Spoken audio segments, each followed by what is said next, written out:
নমস্কার, শুরু করছে আজ নতুন পর্ব প্রেতলোকে। সবাইকে আরও একবার স্বাগত। আশা করছি সবাই খুব ভালো আছেন, সুস্থ আছেন। তো আজকে আমরা যে ঘটনাটা লিখে পাঠিয়েছি সেটাই কলকাতায়। সে যেরকমভাবে লিখে পাঠিয়েছে সেরকমভাবে পড়ে শোনাচ্ছি। আমার নাম সৌরভ, বাড়ি কলকাতায়। যে ঘটনাটা আজ আমি লিখে পাঠাচ্ছি সেটা আমার সাথে আজ থেকে প্রায় 1 বছর আগে ঘটে গেছে। আমি একটা বড় এমএনসি কোম্পানিতে কাজ করি। যে কোম্পানি হয়ে কাজ করি সেই কোম্পানির কাজের জন্যই আমাকে একবার জয়পুর পাঠিয়েছিল। 2 দিনের কাজ ছিল। হোটেল, খাওয়া, যাতায়াত খরচা সব কিছু কোম্পানি খরচ। যেদিন আমি জয়পুরে পৌঁছালাম তখন সময় প্রায় রাত হয়ে গেছে, প্রায় 8টা সাড়ে 8টা এরকম বাজে। আমার একটা ভুল হয়ে গেছিলো যে আমি আগের থেকে কোনো হোটেল বুক করে রাখিনি। যেসব হোটেলে যাচ্ছিলাম সব হোটেলেই বলছে যে কোনো রুম অ্যাভেলেবেল নেই আজকে রাতের জন্য, আপনি কাল সকালে আসুন। প্রত্যেকটা হোটেলে একই কথা বলছিল। প্রায় 2 ঘন্টা ধরে একটানা হোটেল ঘোরার পর, মানে হোটেলে খোঁজার পরে খুবই টায়ার্ড ও খিদে পেয়ে গেছিলো। তাই একটা রেস্টুরেন্ট দাঁড়ালাম খাওয়ার জন্যে। মানে রেস্টুরেন্ট বলা ভুল, একটা ধাবা টাইপের আর কি। তো যাই হোক, যে আমার কাছে এসে বারবার খাবার দিয়ে যাচ্ছিলো তাকে আমি জিজ্ঞেস করলাম যে ভাই একটা সাহায্য করবে, এখানে কোনো হোটেল আছে যেখানে আমি আজকের রাতটা থাকতে পারবো? তখন ওই অনেকক্ষণ মানে ভাইটা অনেকক্ষণ ভাবনা চিন্তা করার পর বললো যে হ্যাঁ আছে, কিন্তু হোটেলটা আপনি রুম পেয়ে যাবেন, কিন্তু সেটা অনেকটা ভেতর দিকে এবং খুব একটা লাক্সারি নয়। আমি তাকে বললাম যে ঠিক আছে চলবে, আমি শুধু আজকে রাতটা কাটাতে চাই। তখন সেই ভাইটা আমাকে বলল যে ঠিক আছে তাহলে আপনি বসুন কিছুক্ষণ, একজন আছে আমাদের এখানে, ওর বাড়ি ওইদিকেই, আপনি ওনার অটো করে চলে যাবেন। আমি বললাম ঠিক আছে। আমি খুব খুশি হলাম এবং খুশি হয়ে ভাইটাকে 200 টাকা টিপস দিলাম। তো খাওয়া শেষে সেই অটো করে আমি হোটেলে পৌঁছালাম। রাস্তায় যেতে যেতে সে অটো ড্রাইভারটাকে আমি বললাম যে ভাই কাল সকালে 9টার সময় আসতে পারবে? আমি তাহলে বেরোতাম। সে বলল ঠিক আছে চলে আসবো। তারপর যখন আমি হোটেলে ঢুকলাম তখন সময় 10:30 বাজে। রিসেপশনে কেউ ছিল না। আমি ডাক দিলাম যে কেউ আছেন, কেউ আছেন। অনেকক্ষণ ডাকার পরে একজন এলো। এসে সে বলল যে কী চাই? তখন আমি বললাম যে রুম চাই, একটা রুম লাগবে একজনের জন্যে। তখন আমায় সে বেশ কিছু জায়গায় সাইন করালো আমাকে দিয়ে, তারপর চাবি দিল এবং বললো যে 2তলায় চলে যান, 16 নম্বর রুম। আমিও লাগেজ নিয়ে চলে গেলাম। রুমে ঢুকেই দেখলাম যে রুমটা খুব একটা ভালো নয় এবং খুব একটা বাজেও নয়, মানে একটা রাত তো কোনোভাবে কেটে যাবে। একটু অগোছালা ছিল। বাথরুমে ঢুকলাম ফ্রেশ হবার জন্যে। ফ্রেশ হয়ে বাইরে এলাম। বাইরে এসে বিছানায় বসলাম এবং কিছু একটা কথা ভাবছিলাম, কিছু একটা ব্যাপার নিয়ে। তো তখনই আমার মাথায় আসে যে যখন আমি হোটেলে ঢুকলাম তখন রিসেপশনের লোকটা আমার কাছে এসে ওরকম মুখ চোখ কেন করছিল? সে আমাকে দেখে ওরকম মনে হচ্ছিলো সে আমাকে দেখে অবাক হয়ে গেছে। যেন মনে হচ্ছে যে অনেক দিন বা অনেক বছর এই হোটেলে কেউ আসেনি, যে আমি আসার পর আমাকে দেখে অবাক হয়ে গেছে। তারপর রেজিস্ট্রি খাতায়, মানে যে খাতায় আমার ডিটেলস লিখছিল, যেখানে আমি সাইন করেছিলাম, সেখানেও কিন্তু কোনো কাস্টমারের ডিটেলস লেখা ছিল না। যতগুলি পেজ সে উল্টাচ্ছিল প্রত্যেক কটা পেজে কিন্তু পুরো সাদা ব্ল্যাঙ্ক ছিল। এসব ভাবতে ভাবতে আমি মনে মনে ভাবছিলাম কি তাহলে পুরো হোটেলে আমি একাই রয়েছি আজকে। আমি এসব ভাবা বন্ধ করলাম। তারপর মোবাইলটা একটু ঘাঁটতে শুরু করলাম এবং কিছুক্ষণ পর দেখি ঘড়িতে 11:30 বাজে। তো ঠিক করে নিলাম যে আর মোবাইল ঘেটে লাভ নেই, কাল সকালে উঠতে হবে, তো ঘুমিয়ে পড়ি। মোবাইলটা সাইডে রাখলাম। রাখার পর বিছানায় হাতড়াতে লাগলাম যে বালিশটাকে মাথার সামনে নেওয়ার জন্য। দেখি বিছানায় কোনো বালিশ নেই। এদিক ওদিক খুঁজলাম কিন্তু কোথাও কোনো বালিশ নেই। তাই আমি নিজের ব্যাগটাকে বালিশের মতো ব্যবহার করলাম। কিছু একটা শব্দে ঘুমটা ভেঙে গেল। প্রায় অনেকক্ষণ পরে ডিপ ঘুম ভেঙে গেল। দেখলাম আমার বিছানার সামনে যে চেয়ারটা রয়েছে সেখানে কেউ একটা বসে রয়েছে। চেয়ারটা এমন পজিশনে ছিল যে আমার চোখ খুললে সবার প্রথমে ওই চেয়ারেই চোখ যাবে। আর এক ঝলকে মনে হলো যে চেয়ারে কোনো একটা মানুষ উবু হয়ে মাথা নিচু করে বসে রয়েছে। তারপর আমি ভালো করে দেখলাম, তখন দেখি চেয়ারের ওপরে আমার ব্যাগটা রয়েছে, তার ওপরে আমার জামাটা এলিয়ে রাখা রয়েছে। তো আমি স্বস্তি পেলাম। ভাবলাম যে ও সব কিছু না, মনের ভুল হয়েছে, কী দেখতে ঘুমের চোখে কী দেখে ফেলেছে। এই বলে আমি চোখটা বন্ধ করে দিলাম এবং আমার একটা ব্যাপার রয়েছে যে আমার যদি একবার ঘুম ভেঙে যায় তারপর ঘুমটা আসতে অনেকটা সময় লেগে যায়। তো আমি চোখটা বন্ধ করে শুয়েছিলাম। তারপর হঠাৎ করে আমার মাথায় এলো যে কী হলো ব্যাপারটা। ব্যাগ তো আমার মাথায়, কোনো বালিশ ছিল না বলে তো আমি ব্যাগটাকে মাথায় নিয়ে রেখেছি, আর আমি তো কোনো জামা পরে আসিনি। আমি তো টি শার্ট পরে এসেছিলাম, যেটা আমি এখনও পরে রয়েছি। তাহলে ওটা কী ছিল? এই বলে আমি আবার চোখটা খুললাম এবং আমার চোখটা আবার সেই চেয়ারের দিকে গেল।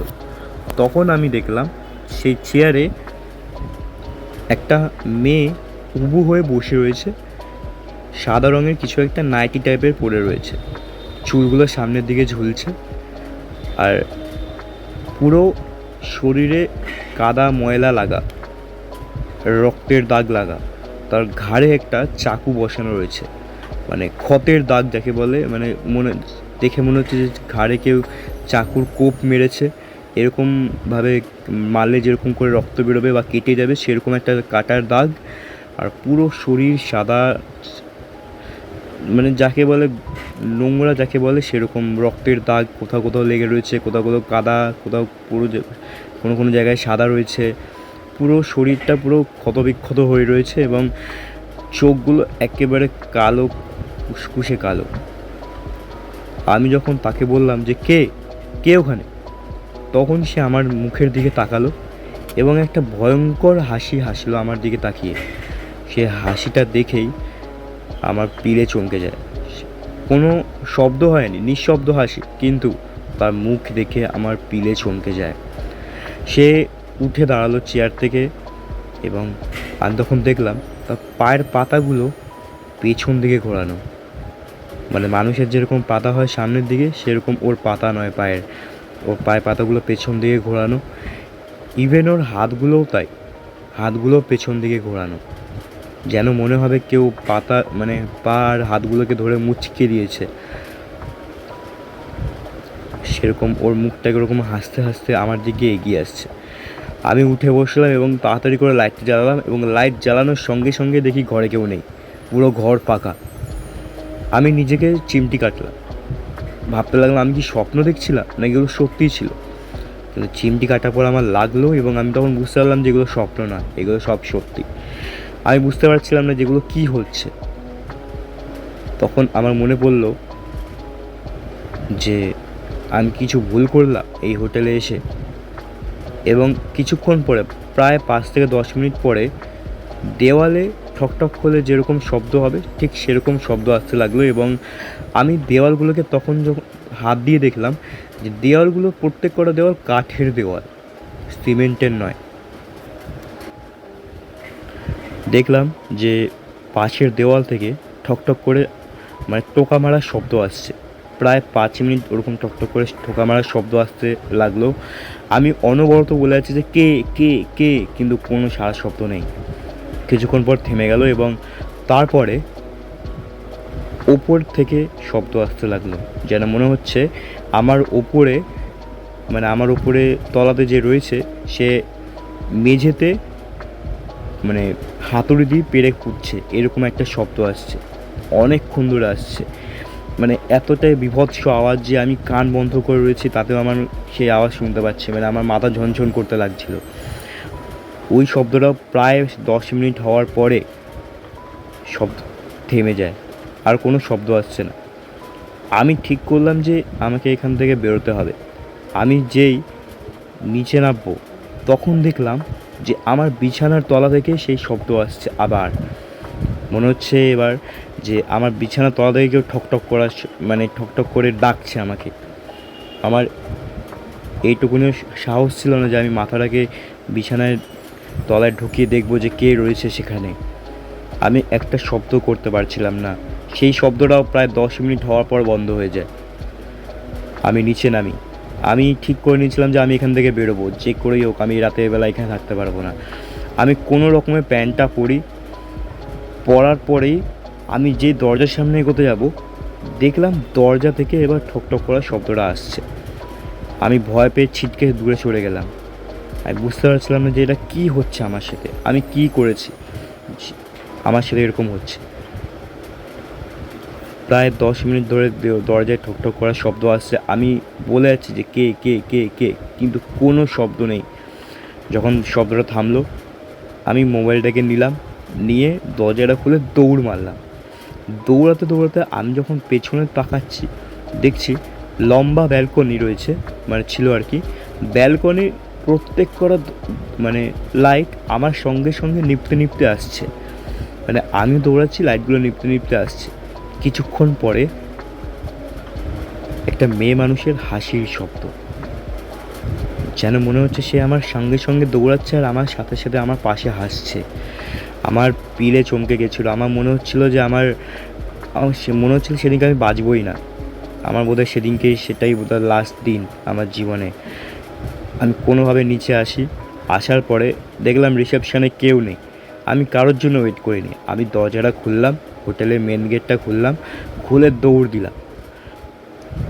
আমি এক দৌড়ে বাইরে এসে দেখি যে দরজাটা নিজের থেকে ধাম করে বন্ধ হয়ে গেল, মানে হোটেলের মেন গেটটা নিজের থেকে ধাম করে বন্ধ হয়ে গেল। এবং আমার যে ঘরটা ছিল সেটা ছিল বাইরের দিকে, মানে মানে রাস্তার দিকে আর কি। আমি রাস্তার দিকে ওই জানলাটার দিকে তাকালাম, তখন আমি দেখলাম ওই মেয়েটা তখনও দাঁড়িয়ে রয়েছে। আমার ঘরের লাইটটা জ্বলছে আর মেয়েটা দাঁড়িয়ে রয়েছে। সাদা একটা নাইটি টাইপের কিছু একটা পরেছিল, চুলগুলো সামনের দিকে ঝোলানো, ঘাড়ের মধ্যে ক্ষতের দাগ, মনে হচ্ছে যেন কেউ চাকু মেরেছে।